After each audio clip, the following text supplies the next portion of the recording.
Well, good morning.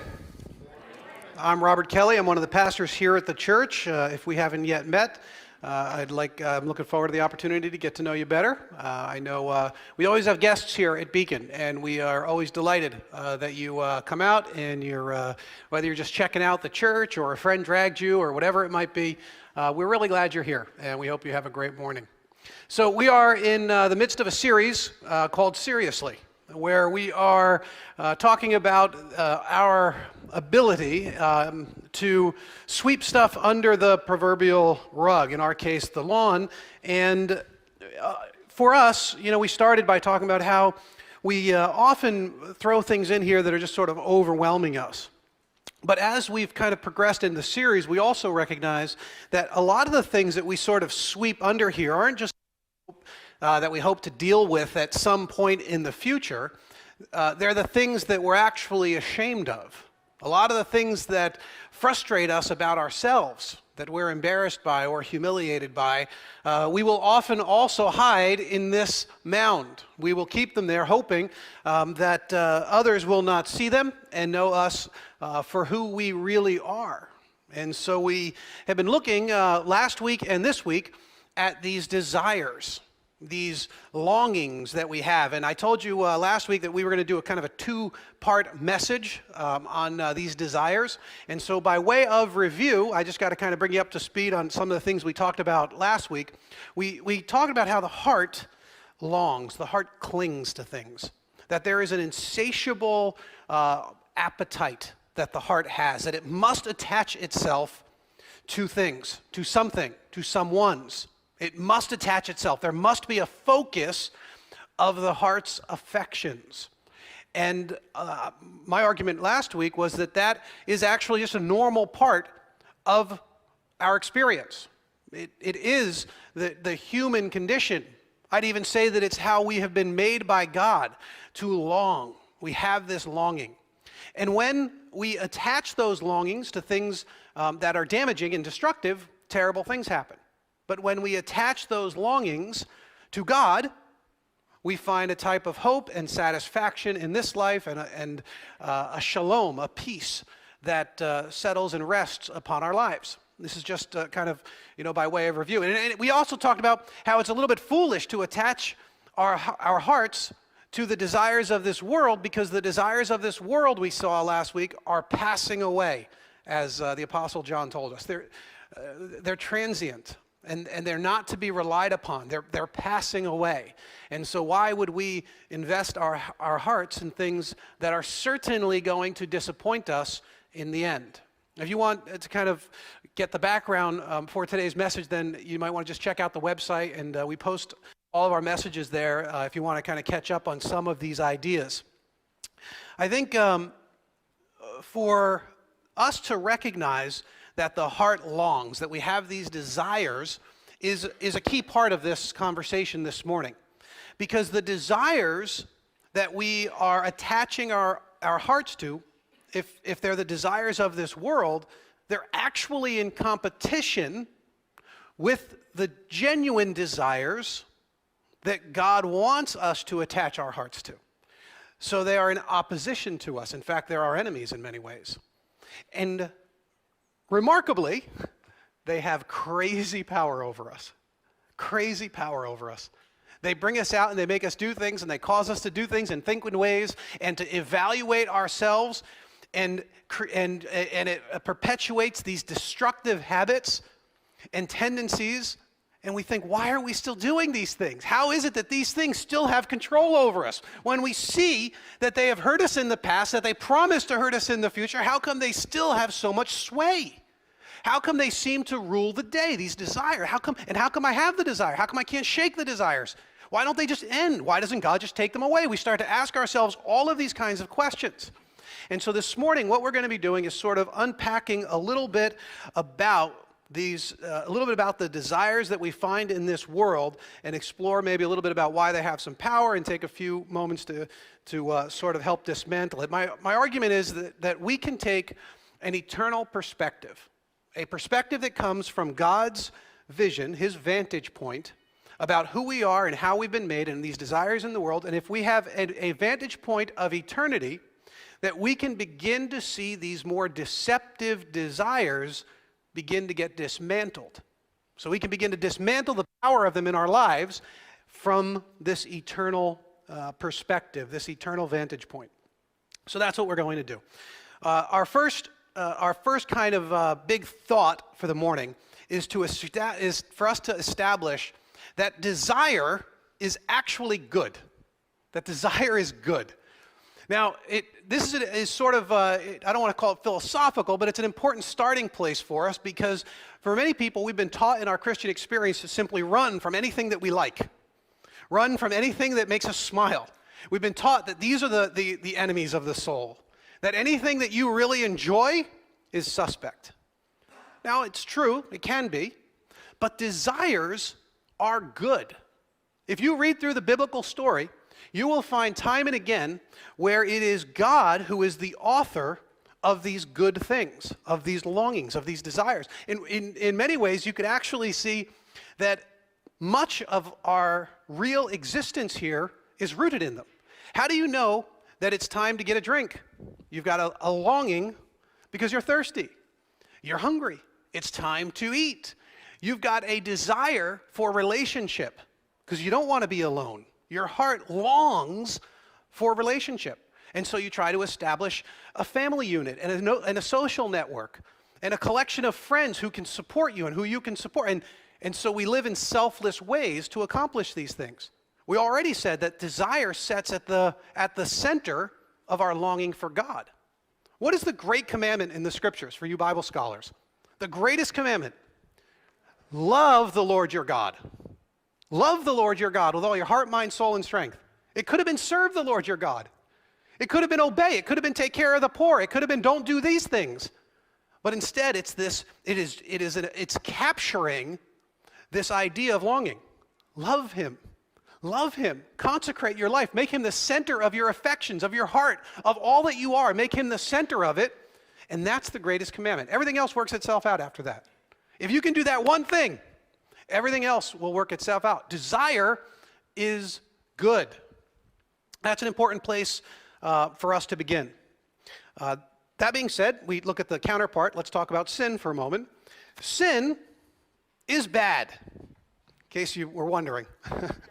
Sin is bad, but it's not that bad. It's not that bad. So you can go home today and say, I learned at church today that sin is not that bad. Because for me, if you think about the desires that we have, the good that is in this world, and we think about the sin, we often put them on equal footing. We often put them in a sort of yin and yang, competitive sort of environment, where it's just as likely that sin will rule the day as it is that good will rule the day. We think about good and evil in these separate but equal kind of categories. But I don't know that you can really give sin that much strength. So I'll give you an example of this. Now, how many of you are Star Wars fans? We have a few, right? Come on. And I'm talking about Star Wars from like the Luke Skywalker Star Wars, not the newer stuff. The Luke Skywalker, right? All right, go ahead and stand if you're familiar with, have seen the Star Wars movie. Go ahead and stand, all of you. I saw a lot more hands than that, so you gotta, come on. All right, all you Star Wars people that you've either seen it, you know it. Now, you know that there is this thing called the Force in the worldview of Star Wars. There's the Force that you can tap into for good or for evil. Anyone can tap into it. If you're able to tap into the Force, you can use it for good or for evil. So you have Yoda, who is little, green, and good, and he taps into the Force for good, but who's on the other side? Vader and the Emperor, right? Who's the guy? The Emperor, right? He's evil, but he's tapping into the same Force.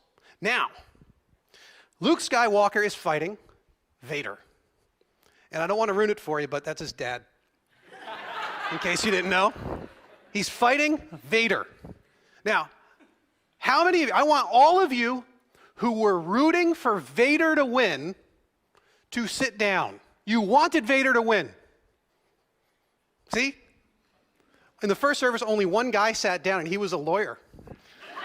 So See, why? Now, why? Because if we really live by the worldview of Star Wars, then half of us would want Vader to win. If we really understood that these were equal and opposing forces, then half of us would actually naturally be inclined toward evil. At least half. Whoever happens to be winning the battle at the day. Whether good is ruling the day or evil is ruling the day. But you see, we actually know that they're not on equal footing. Good and evil are not in competition in this way. Because in the end, we all want Skywalker, Luke, to win, not Vader. And I'm going to let you stand for an uncomfortably normal amount of time here. Just know you can sit. Why? Because as philosophers like to think about it, Christian thinkers like to put it, sin has no power in itself. It has no life in itself. It gains all of its power by leeching off of the good. So very often, the things that you are drawn to are tapping into things that are good in us. The desires that we have in us for good or for God. And usually it's either a parody or a siphoning off of the strength of whatever is good or great or noble. This is why sometimes these things have such crazy power over us. Because they're not tapping into some deep, just a simply deep, dark recess. They're drawing at strength from the things that God has created for us to be good. This is a key concept when we're starting to wrestle through some of these things. This is why when my wife and I were watching a movie recently, Water for Elephants. Have you guys seen this movie? All right, so some of you have seen this movie.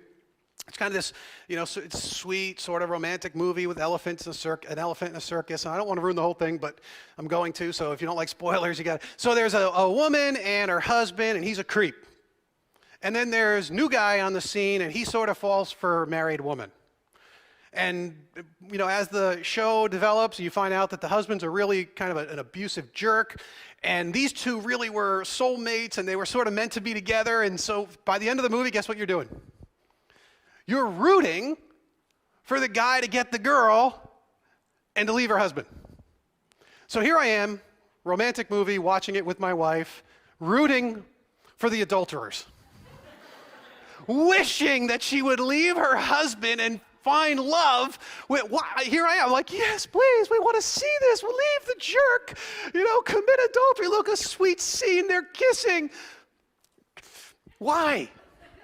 It isn't the adultery that is what's grabbing me, is it? It's the love. It's the rejection of the abuse. It's the overcoming of horrible obstacles. You see, it's tapping into things that are good. And so we end up embracing things that are bad because they're all twisted up. It's very difficult. You got to start peeling back the layers sometimes, because often when these things have the greatest grip on us, it's because they're tapping into genuine needs, or they're tapping into our expectations, our hopes. I was reading a guy, he pointed out that whenever you see these movies where there's like these vigilante types, or there's like, it was the Bonnie and Clyde was one of the examples I was talking about this morning. Why is it we root for these people? Why is it we love that? It's not because they're robbing banks that we like them. It's the heroism, and it's the courage, and it's the risk-taking. It's all of those values that we start to attach to. You see how these things can begin to kind of weasel their way into our hearts. And of course, it's tapping into things that are good. So this is part of the reason why they can often have so much power, because sin in and of itself is nothing but a parasite. It has no creative power. It only corrupts. It only corrupts, and it sucks its life out of our strengths, out of what is good in this world. And that's how it trips us up and takes us into these more difficult spirals that are so challenging to get out of. All right, that's the backdrop. Now we can open up into our scriptures and look at 1 John chapter 2 again. 1 John chapter 2.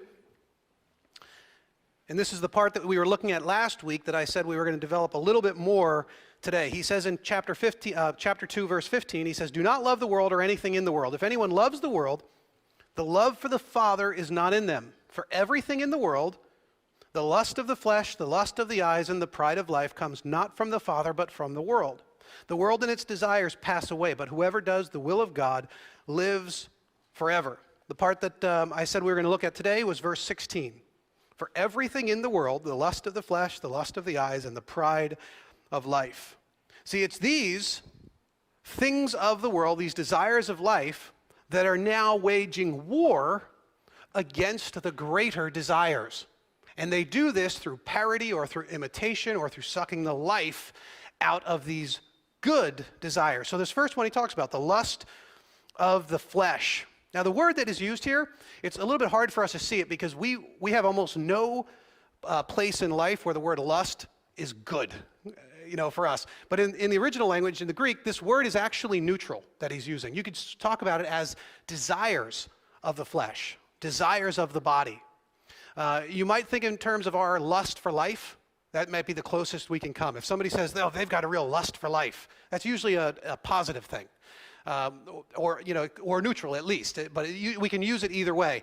That's really the idea here. This is and only the context tells us that these are negative. John's clearly saying that these things are bad, but the words that he's using are more neutral than that. So he's saying I want to call this one our desire for physical pleasure. So let me ask for a show of hands. How many of you like physical pleasure? Look around at the liars. No, I'm just kidding. We do. Come on. Now, this is the reality. We enjoy physical pleasures. And if you have ever looked for that little snack that you really wanted, that little dessert that was sitting on the table, if you've had that moment where you said, you know what, a nice afternoon siesta, a little nap, a little rest would be such a beautiful thing. These are the desires of the physical body. They're longings that we have, very often always rooted in the things that we often will need or want. We like them, we long for them. So we eat and we drink and we rest and we entertain ourselves. And we do these because there is a desire for physical pleasure. And some of us grew up in circles where this was immediately the worst possible thing. If you had these physical desires, no doubt it means that you were, a sexual miscreant. You were somehow off and wrong, and it was going to be a bad thing for you and your Christian walk. And this is terrible. So you got to kill these desires. How do you kill your desires for physical pleasure? I mean, God Himself tries to tap into these desires. Why is it that when He talks about heaven, He often pictures it as a banquet? Why is that? I mean, we love a banquet, good food and good drink, and he speaks of heaven like a home, a place of comfort and peace, a place where we can enjoy each other's affections. I mean, this is good, and it's these longings that we have, these desires that we have, which are so rooted in the physicality of the human creature. And I think coming from a God who gave us tasty food and oceans to swim in and 10,000 flowers with different scents, and he created all of these great things for us to enjoy in this world. These are good. What do these animals here have in common? This is an ant of some sort, an unusual ant, some sort of crawfish. This is a relative of the hammerhead shark and the Komodo dragon. You guys want to know what these have in common?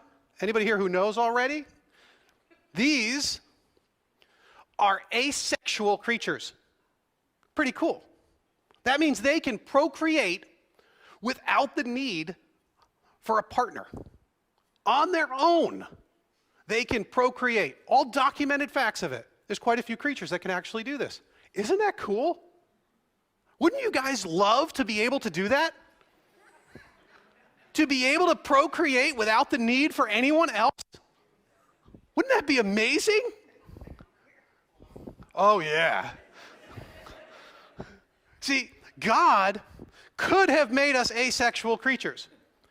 Instead, He makes us sexual creatures, and He gives us this gift, and He makes it feel really good. That means God likes sex. Why else make it so good? I mean, isn't this now what's being tapped? I mean, He obviously has a delight. He could have done this. He did. He could have made it so we didn't have any sort of longings in this way. But He didn't. He didn't. This was His idea. He likes it. So from His perspective, the eternal perspective, these things are good. But that's not the whole of the story. Because they're only good when he declares them good. When he declares them good. And this is where we get tripped up. This is where the parasite attaches itself to these desires. In the garden, Adam and Eve saw the fruit, and they declared that it was good. When the woman saw the fruit of the tree was good for food. There's only one problem with that. God said it wasn't. That's the only problem with it. They had all the fruit to pick from. This is the time when, for the first time, we put in the lips of humanity that they decided what was good. They decided to reject what God said was good and decided that they knew better. They would decide what was good.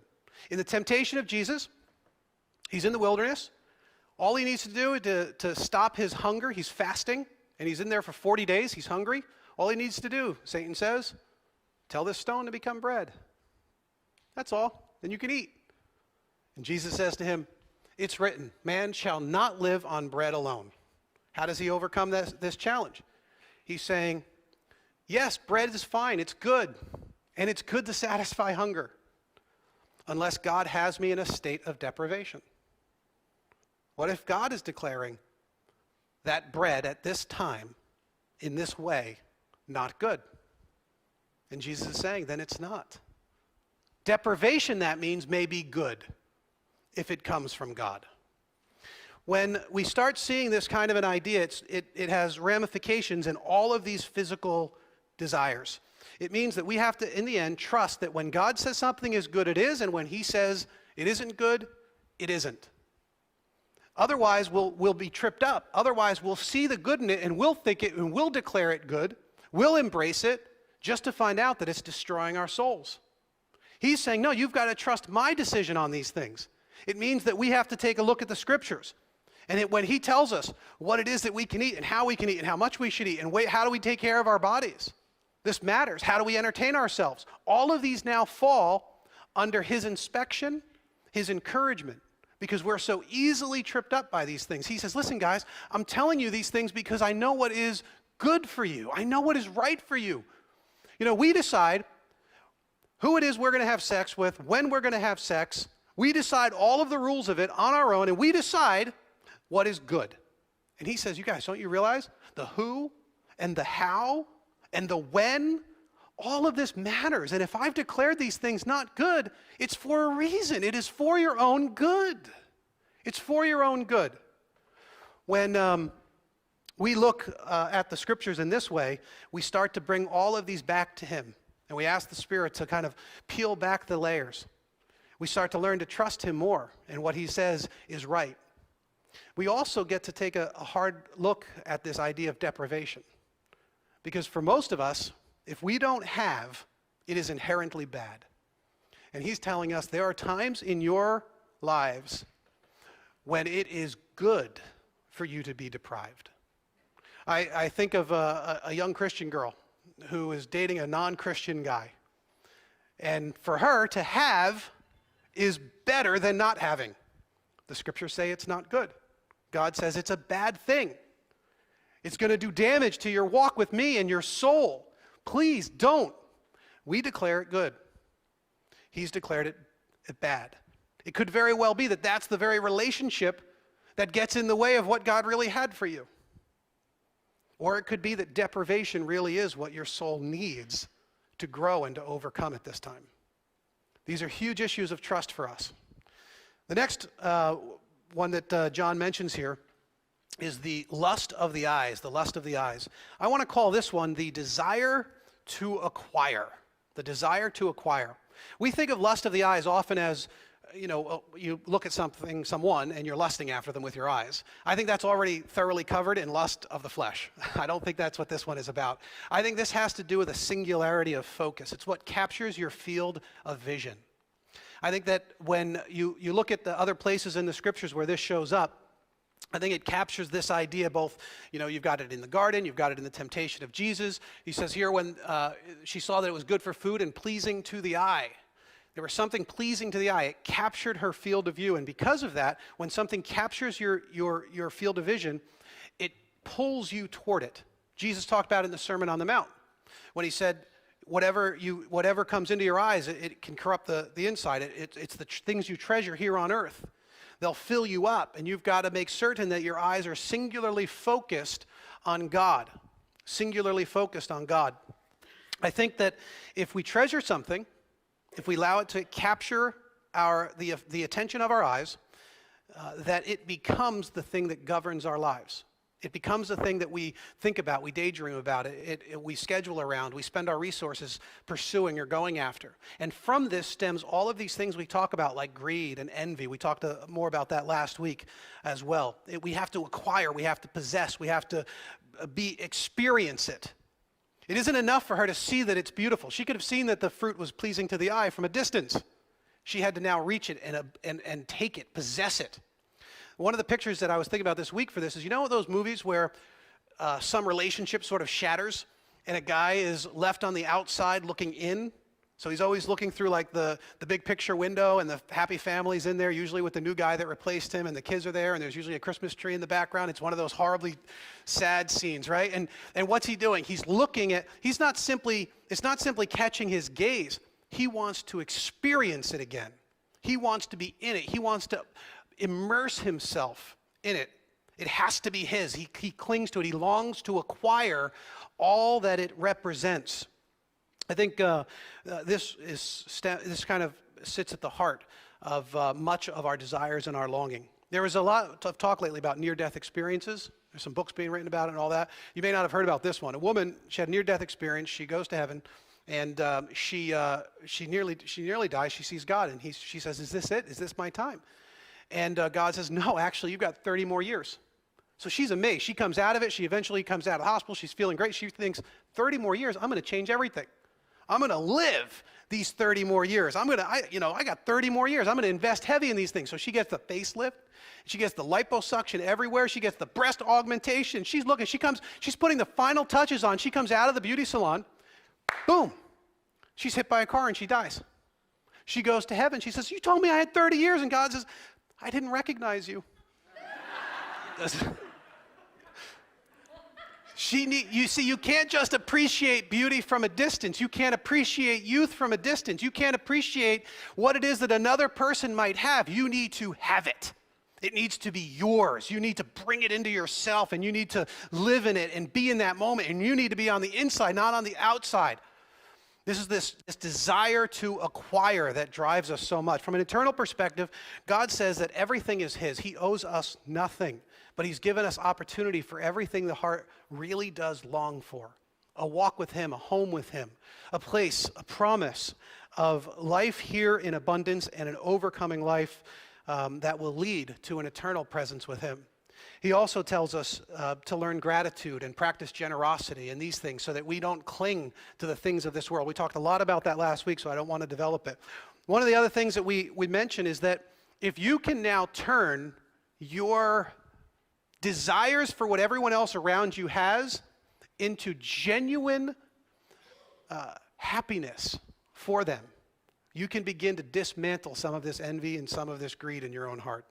So imagine that the person next to you in your job, they get that promotion, the person gets that new car, if you can train your heart to genuinely appreciate and celebrate with them, to rejoice with those who rejoice.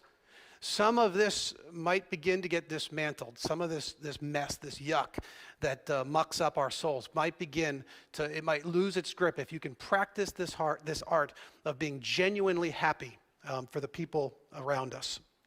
All right, the last one that he mentions is this pride of life, this desire to achieve is what I want to call it.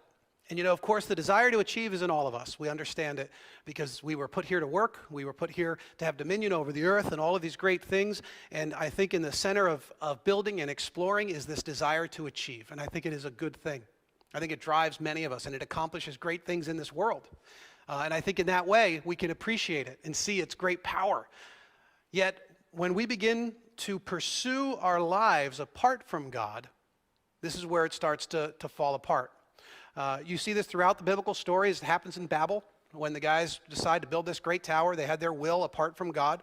You see it throughout the scripture in all sorts of different ways. Some of the stories that we've already talked about have it. James tells us this when he says, you go about your life saying what you're going to do tomorrow and how you're going to accomplish this thing and that thing. And he says, what is your life? It's a mist. You're here today, you're gone tomorrow. Why are you boasting about all of these things you're going to accomplish in your life? Why are you securing all of your value in those things? Why are you making certain that your reputation and your name is made big? What does it matter? Your life apart from him is meaningless. It's a wisp. It's a vapor. Here today and it's gone tomorrow. This takes a great deal of humility for the human creature to recognize its creatureliness, to reject this desire to be the masters of our own destiny. It takes a great deal of humility for us to approach a God who says, you are contingent on me. All of your value comes from your relationship with him. Apart from him, we're nothing. And if this rankles you, if you're already feeling it, you're like, oh, this doesn't sound like a great way to view humanity, then you're wrestling with the pride of life. You're sensing it. You're feeling this tension. And it can mask itself in so many great and noble virtues that it can be very difficult for us to begin to see. We resist accepting our finite position before him. The eternal perspective says that all of our value is based on him. All of it is derived from him. That because of the cross, he has declared us to be of crazy infinite value. The price he paid was beyond anything we could have ever imagined. But life apart from him becomes meaningless and even worse. When we look at the scriptures, we realize that to accept this blow to our ego is the ironically only way to see our real value in him. We've got to accept that place as the ones contingent, the creatures, rather than the masters of our own destiny. In all of these things, you get to see these common threads. All of these good things, that they work together, and when they're firing right, are spectacular. They're great. They bring us hope and satisfaction and purpose and meaning. And when the parasite attaches to it and begins to suck the life out and twist the application of these things, is when all sorts of terrible and destructive things begin to take place in our lives. See, now we have to start peeling back the layers of what's really going on, exploring our motives, lifting them up before God, and in humility, asking him to take these things out. You can't hide them. It does no good in the mound. Take them out, expose them to the light of God's truth. Take them back into the scriptures and take them before God in prayer. Don't hide them. Don't cover them up. Let them be exposed for all that they are. And then embrace all that is good in them and reject all of that God says is not good. Would you guys pray with me? Lord, we're asking that as we work through these processes of understanding our own hearts, that you would give us wisdom and insight. That you'd help us to understand your word, that we would be sensitive to the promptings of your spirit, that we would hear from our spiritual family, their insights and their wisdom. I pray, Lord, that you would help us to replace all of these false and corrupted desires with a genuine and true longing for you. We ask all this in Christ's name. Amen.